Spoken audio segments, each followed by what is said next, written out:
That was sick. That was so basically that's how the Technoblade got trapped in prison with Dream. So that's very interesting to see.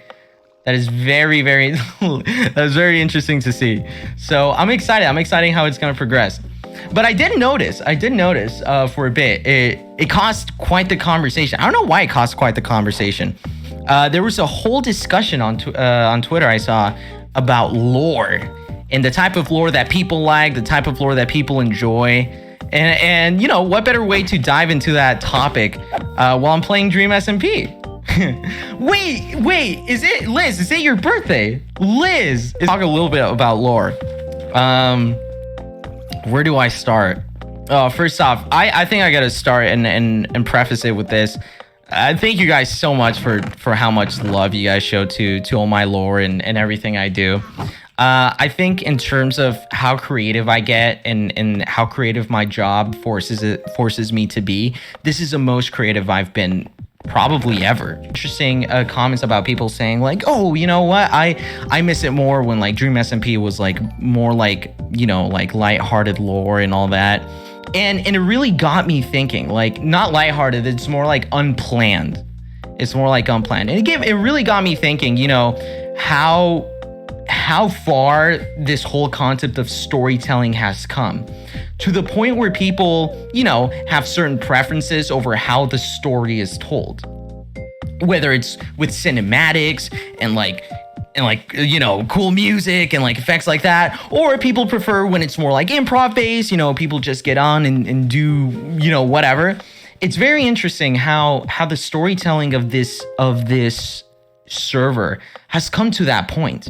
And I love it. And the reason I love that kind of, you know, that kind of differences between the way people prefer lore is because it reminds me of like a TV network to an extent, you know?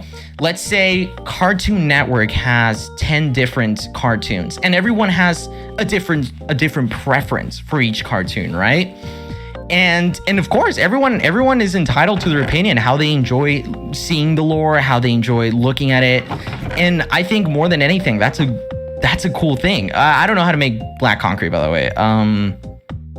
Sand, is this andesite or gravel? I think that's andesite. That's what didn't work. My bad. But it really got me thinking. And I kind of want to, and given that, I want to give you guys a little more insight on how lore works and how lore is made.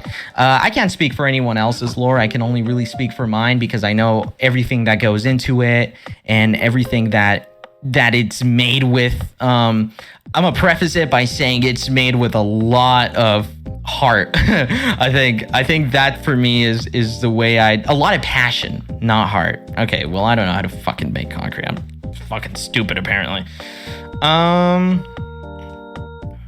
Ink sac. What do I do with the ink sac? What the fuck do I do with the ink sac, chat? Oh, of course. Okay, well, he's just, that's cool, George. That's do. You know, a lot of them do, like, in real life movies, sometimes they do some scenes in improv. But generally speaking, they have a structure as to how this movie is gonna play out. And I like to think that I've changed my lore to a point where it feels like a movie. So I like structuring it in a way of a movie. So, oh my god, it's Callahan. Hi, Callahan. Hello, Callahan. So I love it. I really like it. A lot of people like to say, I think it's not common. It's not actually common. I think not a lot of people. Okay, Callahan, you want to, okay, that we're going to get, okay, Callahan. Well, Callahan, we're going to take that away from you. We're not going to let you use this. And okay, thank you so much, Callahan. Thank you, Callahan. Thank you, Callahan. Is this the same kind of concrete that I'm using, by the way?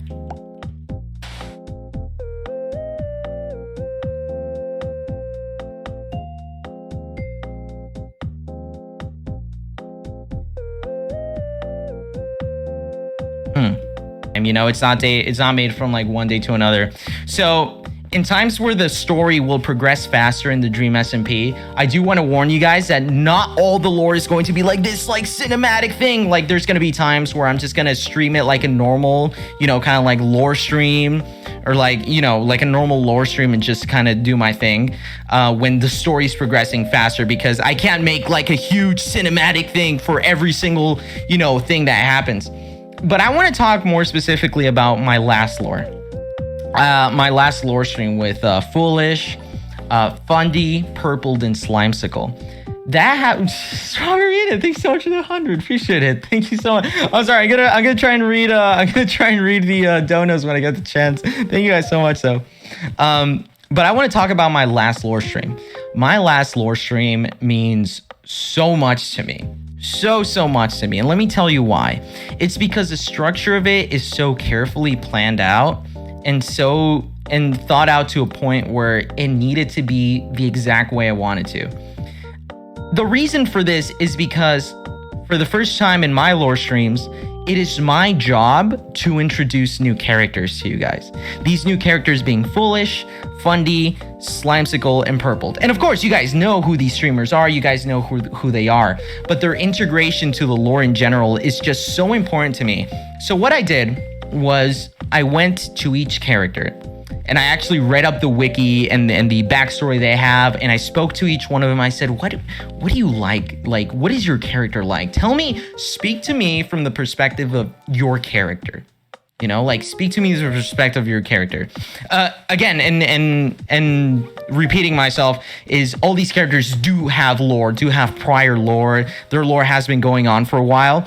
But the way I wanted to integrate, I wanted to make sure that their integration to Las Nevadas was good and worked for them and worked with prior lore that they had. Or if they didn't have lore, you know, they could start up a new kind of like character. And that's kind of what I did with it.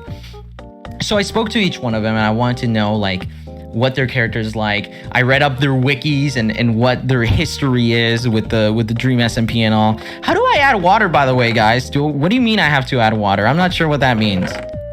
Do I have to like craft it with water? I gotta figure this out.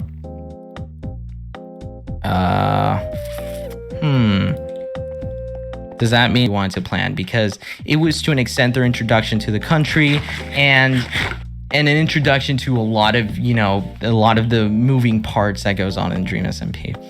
And that's what I wanted to do with the characters, and that's the way that I wanted to work with it, is to make sure that everyone had the story they wanted to tell. And I wanted to, you know, provide that tool of cinematography to tell this story they exactly wanted to tell. For example, Foolish, I spoke to Foolish about his character, and I'm gonna keep it vague because all this is like may come out in a future, I don't know, Foolish lore stream. But Foolish, you know, the whole city scene at the start where Foolish just like, you know, where Foolish essentially is like throwing a bow and suddenly this whole village is on fire. The way I wanted to do that, oh yeah, someone said cook the potatoes. But the way I wanted to do that is like, you know, sometimes those kinds of moments are difficult to do on a regular lore stream. You know, you really gotta play with the camera angles, you gotta play with the effects of it and everything. And that's what I really liked about that stream. A lot of people was like, oh, it was like, not a lot of people, but you know, some people were like, oh, it's like really planned. But that was the point of it. It was to plan it, because at the end of the day, being the introductory moment of it, it's good to plan it. You can't just wing it. And I think that goes back to something I've heard quite a bit. People are like, oh, you know, I miss the Dream SMP when everyone didn't like plan out stuff and like too much and stuff like that. And it's interesting. I think as a viewer, I'd probably look at it in a similar way. But the way it is right now is the Dream SMP story is so deep, so intricate, and so delicate because everything is documented. Every single part of the Dream SMP story is documented to the point where it's not easy to wing a stream. You know, let's say for instance, this is an example I was thinking about today. You cannot wing streams like you used to. You cannot like say, oh, I'm gonna jump in the server and do whatever the fuck I want. Because there's so many moving parts now, everything's documented. You gotta make sure that it's sticking to the main thing.